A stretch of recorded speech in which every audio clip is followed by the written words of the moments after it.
Buenos días, querida familia. Buenos días a todos y principalmente a las mamás gracias hermana, de la iglesia, la fe. Eh, Muchas felicidades hoy en su día, que tengan un día muy, muy bonito en compañía de todas sus familias. Pues vamos, hermanos, a continuar con el estudio que hemos estado llevando ya por 2 semanas, carta a los hebreos. Esta carta, hermanos, es una carta profunda y es algo difícil tanto de explicar como de asimilar.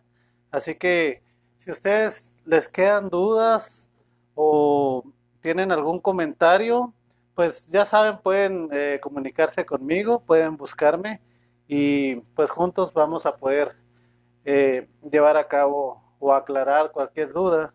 Así que pues vamos a orar, vamos a ponerle al Señor Jesús esta carta, este estudio, porque les digo, es profundo, pero es muy, muy bonito. Yo estoy descubriendo muchas cosas en esta carta, a pesar de que ya la había leído varias veces, la verdad es que hoy en día estoy viendo cosas que antes no vi. Así que vamos a ponerle al Señor este sermón. Padre bendito, alabado Rey y Señor, gracias Padre por esta mañana, gracias por este domingo precioso que hiciste, Señor, Día de las Madres. Gracias Padre Santo por todas las mamás del mundo, por aquellas mujeres que nos criaron y que pues significan mucho para nosotros, Padre Santo. Gracias Padre por permitirme estar aquí delante de tu iglesia, Señor, a través de estos medios para poder llevar tu bendita y santa palabra. Te pido que me uses, que Padre Santo hables a tu iglesia a través de mí, Señor, que la gloria y la honra sean para ti, Señor, que tú seas exaltado, Señor, y el hombre humillado, Padre Santo. Me pongo en tus manos, pongo esto, esta palabra en tus manos, Señor, y úsame, Padre Santo. Gracias de antemano por tu bendita palabra y gracias por cada uno de mis hermanos. Gracias, Padre Santo, por lo que haces por cada uno, Padre Santo. También, Padre Santo, te quiero pedir en este hora por Leonardo. Él es sobrino de la hermana Wendy y él pues ha tenido algunos problemas, tú los conoces, tú sabes su necesidad, Señor. La hermana te pide por él, Señor, y como iglesia nos unimos a esta oración. Padre Santo, te ponemos en tus manos también a la hermana Conchita, Señor, a su nieto tú conoces, Señor, el corazón de ella, te pido que seas con ella y pongo en tus manos así, Padre Santo, a cada hermano de la congregación, a cada miembro de Iglesia de la Fe, Señor. Te pido que seas con ellos, te pido por cada necesidad que ellos tienen, Padre Santo. Tú las conoces más que nadie, Señor, y te pido, Señor, que pues las supla, Señor, que seas con nosotros, Señor. Y gracias también por lo que nos diste esta semana, gracias porque estás entre nosotros, gracias, Padre, por la salvación, y gracias, Padre Santo, porque eres nuestro Dios y nuestro Salvador. Ponemos esto en tus manos, en el nombre y por los méritos de mi Señor y mi Salvador, el Señor Jesucristo. Amén y amén. Pues como les decía la semana pasada, hermanos, el propósito principal de la carta a los hebreos, pues es ensalzar al Señor Jesucristo por sobre todas las cosas creadas, pero también por las cosas que el judío estimaba sagrado o estimaba bueno. ¿Cómo lo hace el escritor de Hebreos? Bueno, pues lo hace él por medio del contraste o la comparación. En el capítulo 1 que estuvimos viendo estas semanas pasadas, pues él contrasta la ley con el Evangelio y así demuestra la superioridad del Evangelio. ¿Por qué el Evangelio es superior a la ley? Pues decíamos número uno, por el portavoz.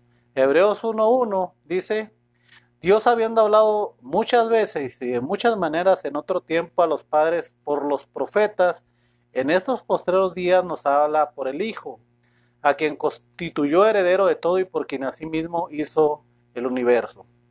Entonces, el Evangelio es superior por el portavoz, porque fue Dios mismo el que se hizo carne, el que se humanó y vino y trajo la palabra, ¿verdad? Decía que a los padres los profetas fueron los portavoces. Dios envió profetas para traer el mensaje al pueblo antiguo, pero en estos días a nosotros, dice ahí, que nos mandó a su Hijo. Entonces, aunque tanto la ley, hermanos, como el Evangelio son palabra de Dios, y los dos son inspirados, y los dos son útiles para redarguir, para corregir, para instruir, como dice el apóstol Pablo, pues el Evangelio es superior porque es la revelación final, ¿verdad? Decíamos semanas pasadas que el, el mensaje de Dios ha sido progresivo y Dios nos ha estado dando su palabra poco a poco a través de los profetas, pero en el Señor Jesucristo la revelación viene a ser perfecta y viene a ser completa. Es decir, hermanos, que Jesucristo, podríamos decir así que Él es el clímax de la revelación de Dios, ¿verdad? Jesús y el Evangelio son el clímax. ¿Por qué? Pues porque Jesucristo es el Evangelio, ¿verdad? El mensajero es el mensaje, decíamos la semana pasada. Y cuando hablamos de evangelio, hermanos, ¿a qué nos referimos o qué es el evangelio? Bueno, pues el evangelio es lo que el Señor Dios hizo por el hombre para su salvación a través de la vida, la muerte y la resurrección de su Hijo Jesucristo, ¿verdad? Esto es el evangelio y este es el mensaje, hermanos, que el autor de Hebreos nos exhorta a que podamos conocer. También decía que la razón por la cual el escritor sagrado induce estos temas es porque los primeros lectores cristianos, judíos de segunda generación, estaban vacilando con volver al judaísmo, donde se sentían más seguros.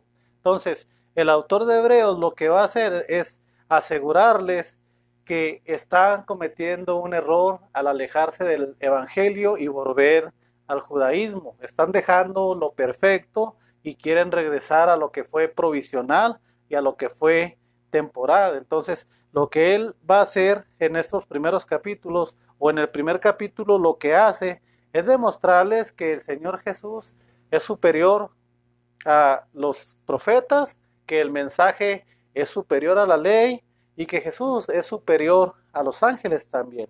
Mire, Hebreos 1:5. Porque a cuál de los ángeles dijo Dios jamás, mi hijo eres tú, yo te he engendrado hoy otra vez.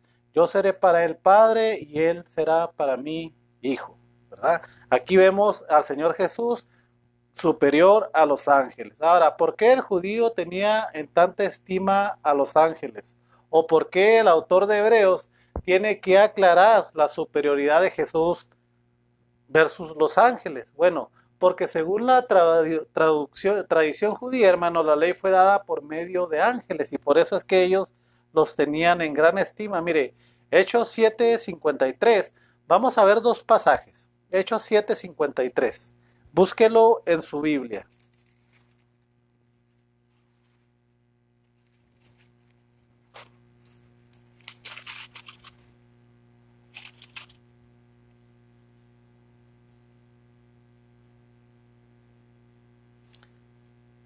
Hechos 7:53 dice, vosotros que recibiste la ley por disposición de ángeles y no la guardasteis, oyendo estas cosas se enfurecieron en su corazón y crujían los dientes contra él.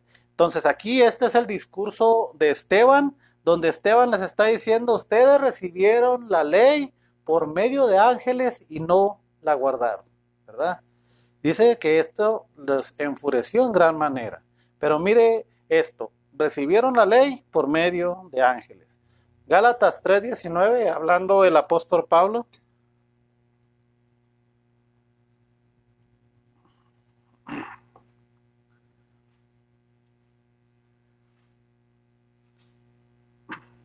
Gálatas 3:19 dice, entonces, ¿para qué sirve la ley?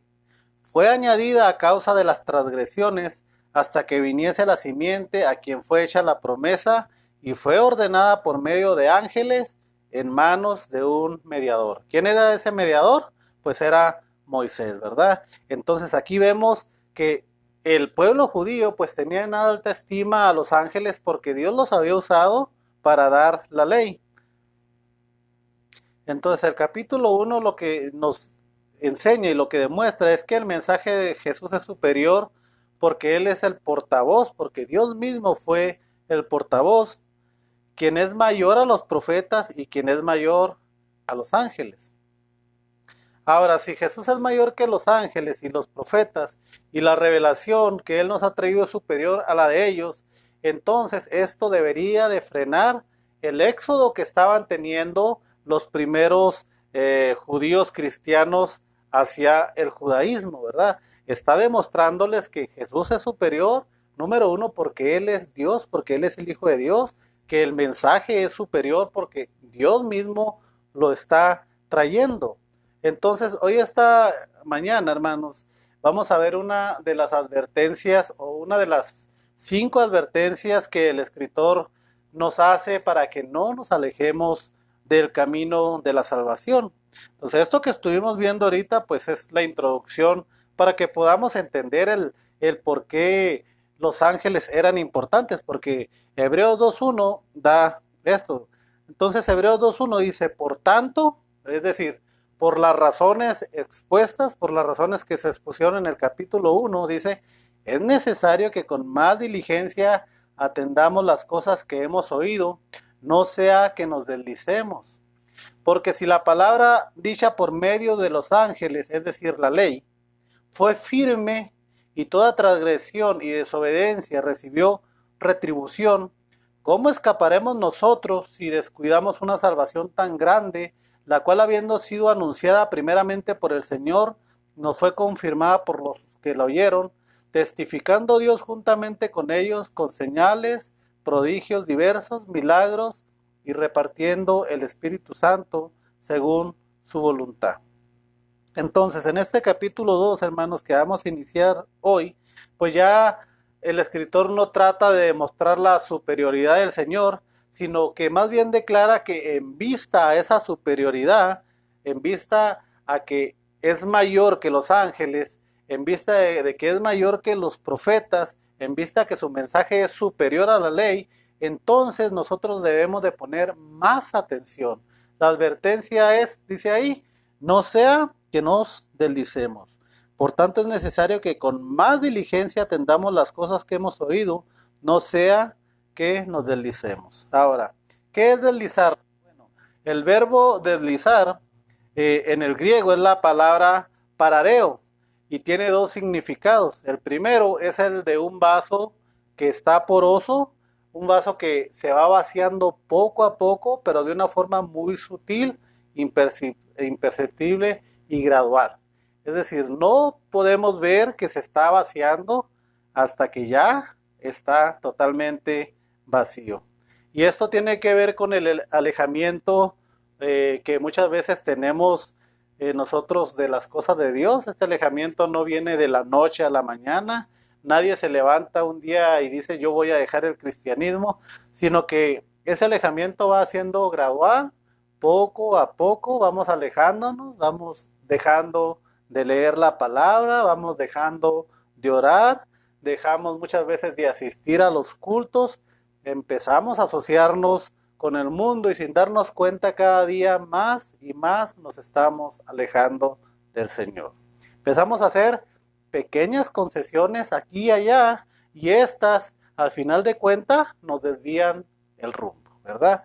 Entonces, este deslizarnos tiene que ver con vaciarnos de la presencia de Dios. Ese es uno de los significados. Y el segundo es un barco lejos de la seguridad del muelle, sin velas, sin anclas y a merced del mar, fuera de curso, es decir, a la deriva, lejos de Dios. El escritor John Brown, el exegeta John Brown, dice, el cristiano ha emprendido un viaje para cruzar el mar de la vida en un barco. Su destino es la Nueva Jerusalén. Los vientos de la tentación, las mareas de las costumbres corrompidas, las poderosas corrientes de sus propias inclinaciones depravadas, le presentan obstáculos que sufre el peligro de desviarse de la trayectoria de la ciudad celestial y acabar naufragando en las orillas de la tierra de la destrucción. En realidad, él está perfectamente seguro en su barco, por cuanto depende del poder y la fidelidad del Señor su Rey, cuya voluntad es obedecida por los elementos. Pero aquel poder y fidelidad del Señor son manifestados conforme a leyes ya prefijadas. Y una de ellas es que el marinero cristiano debe atender diligentemente las instrucciones que ha recibido. Lo mismo que dice, es necesario que con más diligencia pongamos atención, ¿verdad? Entonces, tiene que tener diligencia. Es cierto que los cristianos son guardados por el poder de Dios, pero son mediante la fe, son salvos por el Evangelio que les fue predicado, pero ellos deben retenerlo en la memoria. Ellos son hechos partícipes de Cristo, pero deben tener firme, se deben mantener firme hasta el fin su confianza. Si cualquier persona que por mucho haya parecido a otros y aún a él mismo ser creyente, no atiende las cosas que ha oído y no retiene en su mente la verdad de Jesucristo, con todos sus sentidos, sus evidencias y su importancia, seguramente no alcanzará la bienaventuranza celestial. Irá a la deriva perdiendo el puerto y el reposo y le sobrevendrá una espantosa destrucción. Esto es lo que dice el exegeta John Brown. Entonces, hermanos, si no tenemos cuidado, empezaremos a vaciarnos y empezaremos a alejarnos de la seguridad de Dios. Esto es lo que dice el escritor sagrado de Hebreos. Tenemos que tener cuidado de no deslizarnos. El autor está diciendo también, si la ley que fue dada por ángeles era menester prestar atención, ¿cuánto más la palabra que fue dada por el Dios mismo? Si los judíos, hermanos, del primer siglo y los judíos del Antiguo Testamento tenían gran cuidado con atender la ley, ¿cómo es posible que nosotros teniendo algo mucho mejor, tenemos la gracia de Dios, no pongamos atención? Es lo que está diciendo. Por tanto, no solo los judíos del primer siglo, sino también cada uno de nosotros debemos atender con más diligencia las cosas que hemos oído. ¿Cuáles son esas cosas? Pues el Evangelio de Dios, las cosas que está hablando. Ahora, ¿cómo hago yo para tener más atención? Bueno, en primer lugar, tiene que ver, lo primero que tenemos que hacer es conocer el Evangelio, ¿verdad? El primer paso para tener cuidado del Evangelio es conocerlo, ¿verdad? El mensaje. ¿Cómo lo hago? Pues leyendo los Evangelios, conociendo los Evangelios. Segunda de Timoteo 3, 15, 19, hablando del apóstol Pablo a este joven predicador, le dice, persiste tú en lo que has aprendido y te persuadiste, sabiendo de quién has aprendido, y que desde la niñez has sabido las sagradas escrituras, las cuales te pueden hacer sabio para salvación. Entonces, es importante que conozcamos el Evangelio. Número 2, es importante también, hermanos, meditar en el Evangelio. ¿Qué es meditar? Pues es como hace el ganado, rumiar, sacarle el jugo a la palabra, ¿verdad? Estudiar la palabra. Dice el Salmo 1:1. Bienaventurado el varón que no anduvo en consejo de malos, sino que en la ley de Jehová está su delicia, y en su ley medita de día y de noche. Ahora imagínense, si el judío meditaba en la ley, palabra que fue dada por los ángeles, ¿cuánto mayor nosotros tenemos que tener cuidado del evangelio dado por Jesucristo? O sea, es un mundo de diferencia lo que tenemos hoy nosotros a lo que tenían ellos en el pasado. Palabra de Dios las dos, pero una ya está completa y la otra era progresiva, ¿verdad? Entonces, si el judío se deleitaba en la palabra dada por ángeles, ¿no debemos nosotros deleitarnos en la palabra dada por Dios, dada por el Señor Jesucristo? ¿Una revelación superior? Pues por supuesto que sí. Entonces, número 3, ¿qué debemos de hacer? Bueno, pues poner la palabra en práctica. Primero la conozco, la medito y la pongo en práctica. Primera de Santiago 1, 22, 26 dice, pero ser hacedores de la palabra, no solamente oidores, engañándonos a vosotros mismos. Y el 25 dice, mas el que mira atentamente la perfecta ley de la libertad y persevera en ella, no siendo oidor olvidadizo, sino hacedor de la obra, este será bienaventurado en lo que hace. Entonces, el escritor dice, no descuiden la palabra de Dios, no sean negligentes con la palabra de Dios, porque hay un peligro. ¿Cuál es ese peligro? Que nos deslicemos, que nos vaciemos, que nos apartemos de Dios, ¿verdad? Dice Hebreos 2:2, porque si la palabra dicha por medio de los ángeles fue firme, y toda transgresión y desobediencia recibió justa retribución, ¿cómo escaparemos nosotros si descuidamos una salvación tan grande? También aquí hay un peligro, ¿verdad? Aquí hay un peligro, hay una advertencia, y no es algo para que nosotros sintamos miedo, sino más bien es para que sintamos temor de Dios, ¿verdad? Si a los antiguos que recibieron la ley y que no la guardaron, recibieron la retribución, ¿por qué pensamos nosotros que a nosotros no nos va a pasar lo mismo? Dice, ¿cómo escaparemos nosotros si descuidamos una salvación tan grande? La cual, habiendo sido anunciada primeramente por el Señor, nos fue confirmada por los que lo oyeron, es decir, los apóstoles, testificando Dios juntamente con ellos, con señales, prodigios y diversos milagros, y repartiendo el Espíritu según su voluntad. Juan Calvino dice acerca de esto en el comentario a los Hebreos, no solo despreciar el Evangelio, sino descuidarlo merece el más severo castigo, y todo ello por la generosidad de la gracia que se nos ofrece. De ahí que se diga una salvación tan grande. Nosotros estamos, como hemos visto en estudios anteriores, en una posición muy diferente a como estaban los antiguos. Dios nos ha puesto en la gracia. Dios ha sido misericordioso con nosotros, y por eso se llama una salvación tan grande. Entonces, ¿qué es esta salvación? Bueno, pues esta salvación empieza en Dios, hermanos. Dios creó al hombre, el hombre se rebeló, el hombre pecó, y sabemos que la paga del pecado es muerte. Ahí mismo en el Edén, Dios dio una profecía, y esa profecía tenía que ver con que Él levantaría a alguien que destruiría al diablo, aunque Él iba a ser herido. Entonces, esa salvación empieza en Dios, y es el camino que tiene que llevar Cristo a través del Evangelio. La palabra dice, en Adán todos mueren, en Cristo todos serán vivificados. Entonces, esta es la salvación tan grande que no debemos de despreciar. ¿Cómo escaparemos nosotros si descuidamos una salvación tan grande? Se hace la pregunta.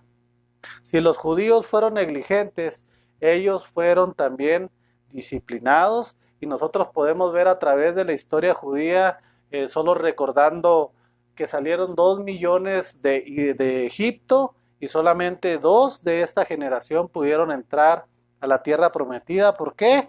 Porque no le creyeron a Dios, ¿verdad? Porque ellos rechazaron lo que Dios decía, y Dios hizo que cayeran todos en el desierto. Así que solamente 2 personas entraron. En el libro de Jueces, hermanos, podemos ver un círculo repetitivo donde el pueblo peca, Dios los castiga, el pueblo se arrepiente y Dios levanta un libertador, ¿verdad? Y ese círculo ahí está dando vuelta, porque muchas veces así somos, ¿verdad? Lo importante y lo bueno que yo veo en Jueces es que Dios nos tiene mucha paciencia. Siempre que nos arrepentimos, Dios nos perdona, ¿verdad? Entonces eso es muy, muy importante. También podemos ver el exilio en Babilonia y todo lo que esto significó y todo lo que el pueblo tuvo que sufrir porque quebrantaron la ley día con día, porque pecaron y porque fueron negligentes a lo que Dios les dio a través de ángeles. Entonces se hace la pregunta, el escritor, ¿por qué pensamos que nosotros escaparemos del castigo? Y no está hablando el escritor de la pérdida de la salvación, hermanos, porque la Biblia nos enseña a través de su enseñanza que esto no es posible. Pero también la Biblia nos enseña, hermanos, que el que es negligente con la salvación será disciplinado. Y esto es lo que está hablando. Hebreos 12, 1, 6.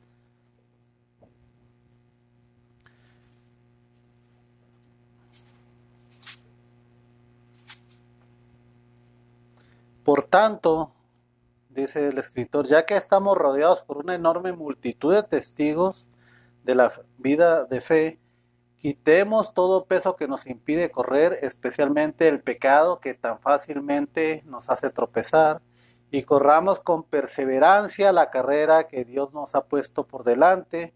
Esto lo hacemos fijando la mirada en el Señor Jesús. Una de las cosas que debemos de entender es que la vida cristiana, hermanos, no es una vida donde yo me convierto al Señor y entonces ya no hago nada. No, yo tengo que cuidar mi salvación con temor y temblor. Yo tengo que caminar la vida cristiana que inició y perfeccionó el Señor Jesús.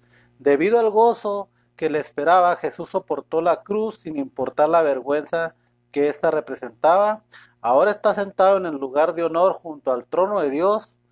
Piensen en toda la hostilidad que soportó por parte de los pecadores, así no se cansarán ni se darán por vencidos.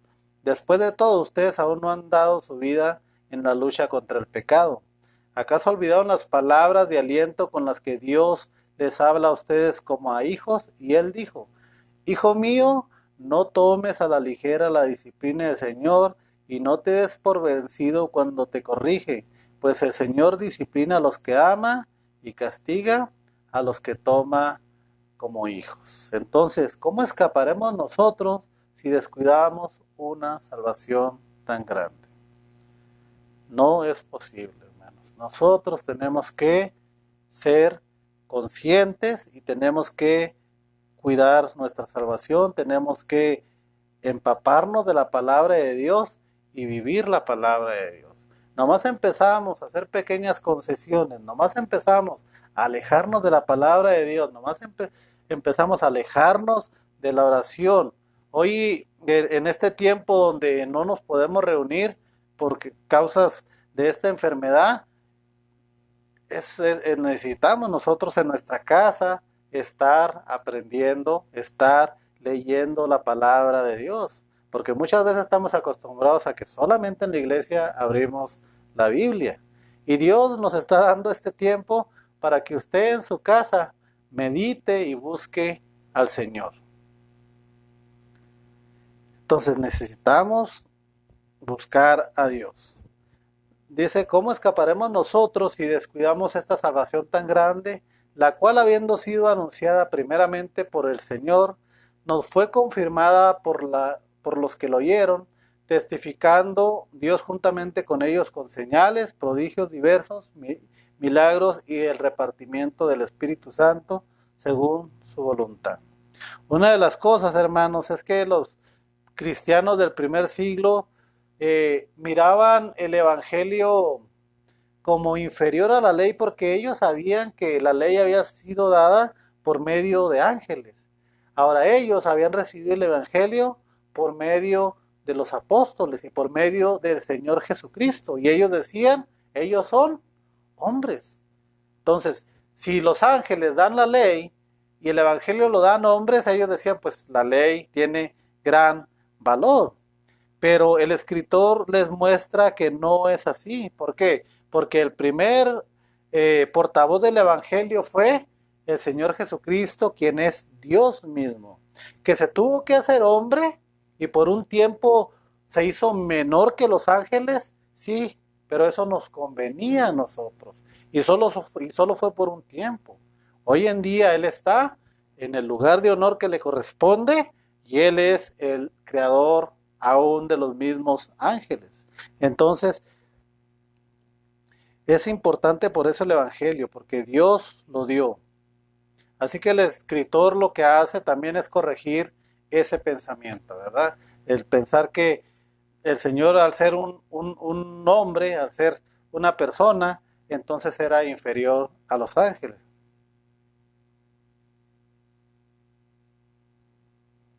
Ahora dice ahí, primero dice que el mismo Hijo de Dios fue encargado de anunciarlo. En segundo lugar, dice que fue confirmado por los testigos presenciales que oyeron directamente del Señor Jesús, y estos son los apóstoles.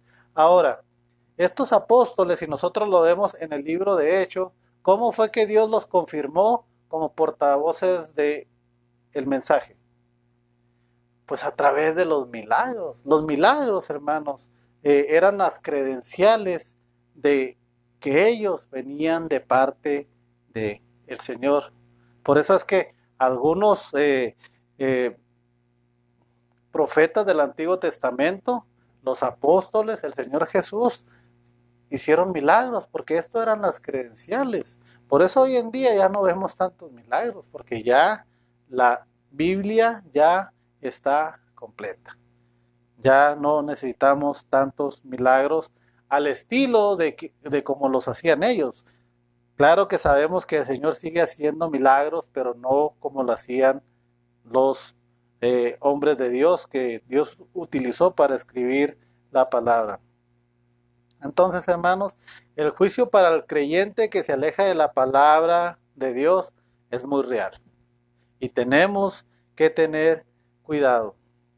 Dice ahí que no debemos de descuidar la palabra de Dios, no debemos de descuidar nuestra comunión con Dios, porque si lo hacemos, corremos el peligro de deslizarnos, y cuando nosotros nos deslizamos y nos alejamos de Dios, pues hay un peligro real, ¿verdad?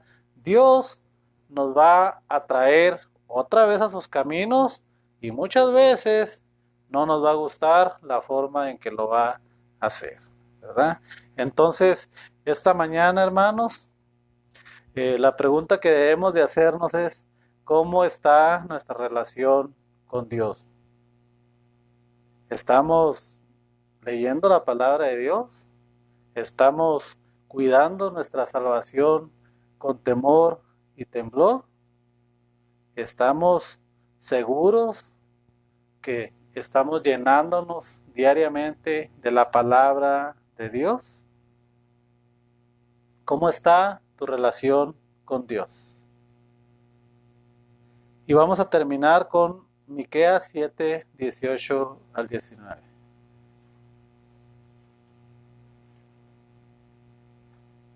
Y aquí hay una esperanza, hermanos, en este pasaje. Nosotros podemos estar naufragando lejos del puerto seguro, pero Dios quiere que nosotros volvamos, ¿verdad?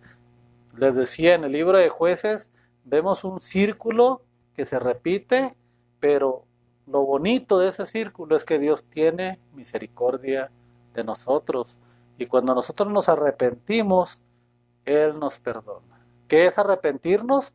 Pues arrepentirnos es dejar de hacer aquello que a Dios no le agrada, aquello en lo que estamos pecando, y volver la vista a Dios. Miqueas 7, 18, 19, y termino con esto. ¿Qué Dios como tú, que perdonas la maldad y olvidas el pecado del remanente de tu heredad? No retuvo para siempre su enojo, porque se deleita en la misericordia. Mire, qué atributo tan precioso, la misericordia de Dios. Él volverá a tener misericordia de nosotros, sepultará nuestras iniquidades y echará en lo profundo del mar todos nuestros pecados. Amén. Vamos a orar, hermano. Padre bendito, alabado Rey y Señor, gracias, Padre, por tu bendita palabra. Gracias, Padre Santo, porque tú nos adviertes, Padre Santo, que no debemos de ser negligentes con un mensaje tan grande y tan sagrado como el Evangelio, Padre Santo. Grande porque proviene de ti, grande porque tú mismo lo trajiste, porque es tu vida, es tu muerte y es tu resurrección. Todo esto que tú hiciste a favor de nosotros, Padre Santo. Ayúdanos a no descuidar nuestra salvación. ayúdanos a no deslizarnos, Padre Santo. Y si hemos caído y si hemos fracasado, Padre Santo, pues danos la mano, Señor. Ayúdanos a poder volver al camino, Padre Santo.